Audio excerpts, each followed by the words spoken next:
Hey guys, so in today's tutorial, I'm going to show you how you can scalp small market move on the trend or against the trend. Okay, as you can see, if you zoom out a bit, you are going to see that we are on an overall downward trend. Okay, we are on an overall downward trend. But then, how can we be able to scalp to make small move or to make profit from small moves on the uptrend, on a downtrend, or to make small moves on a downtrend when in an overall uptrend? So this shows us that this line over here shows us that we are on an overall downtrend. But just because we're on an overall downtrend doesn't mean that the market will just keep going down. The market goes like this. It has structures. When sellers push the price downward, buyers will actually balance the price to eradicate the market imbalance. Then sellers will push down the price, and buyers will likely push it up back until the price goes to its oversold level, and will begin to tend to change in character and then start going upwards, right? So having known that, how can we be able to make profit off of the small moves that are being made by the buyers before we continue to go on an overall downward trend? Now, this is a little bit risky because the market can decide to go bearish at any time, at any given time. But with the help of our technical analysis indicators, we can be able to tell when the market wants to reverse or not. Okay, this is about 85 to 90% accurate of the time. Now, the first thing you need to do is to actually locate, or actually locate the overall trend of the market. We are on a 1 hour time frame because I tend to trade faster today. I just feel like doing that, so I just want to scalp off of the market. So we are on a 1 hour time frame, and we are looking to trade or make our entry rather on the 5 minutes time frame. Okay, the 1 hour always aligns with the 5 minutes time frame. So what we are going to do is that since we know that we are on an overall downtrend, and we've got our high, our lower low, lower high, lower low, because this low over here is lower than this low over here, and we have a lower high because this high over here is lower than this other high. All right, then we got another lower low right here, and now we are tending to have a lower high if need be. Okay, possibly. So now, how can we be able to trade a high position or a long position on this retracement over here?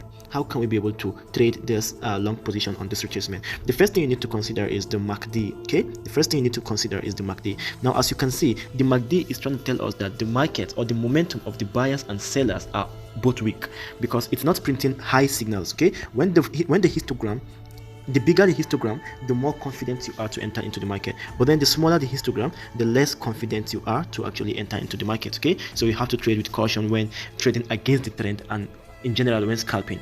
Right now, let me zoom it out a bit so that I can show you something. As you can see, you're going to see that there's a red histogram. Okay, there's a red histogram. This is the strong sell and this is the weak sell, resulting into a strong buy and then a weak buy. And we entered into a weak sell because the histogram is very low. Okay, the histogram is very tiny compared to this histogram over here. Let me show you.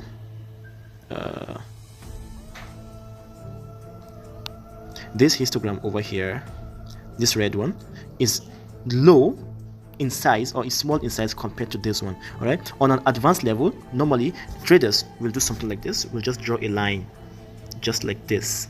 So you're going to see that the histogram is creating lower highs, meaning that the buyers are trying to get in control. Okay, because if the previous histogram is larger than the current histogram on a bearish market, it means that the bears are actually paralyzing, or should I say suffocating, the bulls. I don't know if you understand. Sorry. The bulls are actually suffocating the bears. That's why they don't have this momentum. So there might be, or might not, but there might be a possible change of character in the nearest future. Okay. So, but that's not the main point. We are talking about what is going to happen now, not in the future. So we're going to see that after this red histogram, okay, after this tiny red histogram, there's a bullish histogram that is forming right now, and then there's a crossover. Although the crossover is not so clear, let me zoom it out again a bit so you can see. There's a crossover right over here, but it's not as wide as it is supposed to be. Okay, so this is a continuation, or a bullish reversal candlestick pattern right here. It's called a pin bar. That means the move will actually tend to go up a bit before, if possible, come down and respect its overall trend direction. And these are all candles of indecision. Doji candles are candles of indecision. Now the candle of reversal started from this point. Sorry, it started from this point, this long leg doji, then this pin bar, and then this inverted pin bar, which is actually indicating a continuation to the upside. Now, since we know that we want to go to the upside, we are not just going to enter the market blindly. First of all, we have to turn on our Bollinger Band to see which area is it on. Is it on the oversold zone or on the overbought zone? Now, let's turn on the Bollinger Band and see. Okay, well, the Bollinger Band is indicating that the price is on an oversold zone, as you can see right here. Okay, the price is on an oversold zone. It means the price wants to actually go up, but then the price is on oversold zone but close to the moving average convergence divergence. Okay, this means that the price is actually neutralizing. Anything can happen over here. Since the price is over here, it might decide to continue going down, or it might just decide to actually go to the upper band just right over here and then begin to actually come down. Okay, so now how can you be able to tell if the price will continue or not, or how can you find your entry, your bullish entry to scalp the market? We have to go to the 15 minutes to do that. Okay, now let's head, oh sorry, the 5 minutes. Since we're on a 1 hour, since our 1 hour time frame is the higher time frame, then our 5 minutes is going to be the entry time frame. Now let's head over to the 5 minutes time frame. So turning off the Bollinger Band, what you're going to see is that we have a series of uptrend, which I've drawn before I even started this video. Okay, you're going to see that we have a low, we have a higher high, a higher low, higher high. So we are looking for a higher low somewhere around this place. Okay, not up to this level, because this level indicates a change of character.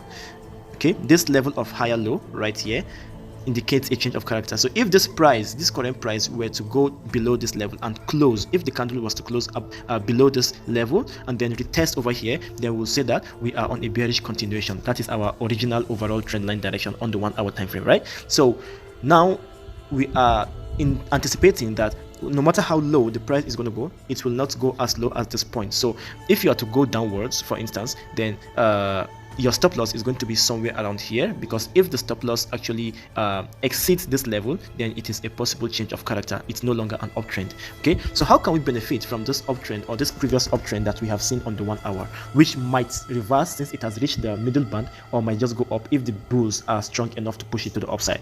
Now we have to turn on our Bollinger Band. Okay, let's turn it on right here. So as you can see, the Bollinger Band is entering a phase of indecision, or should I say low volatility. Low volatility occurs if the band, or the Bollinger Band, is shrinking. Okay, as you can see, the upper band is shrinking and the lower band is also shrinking. They are trying to contrast. It's as if they want to, actually join together. So when this happens, it means that both buyers and sellers do not have interest as at the moment to buy or sell the asset.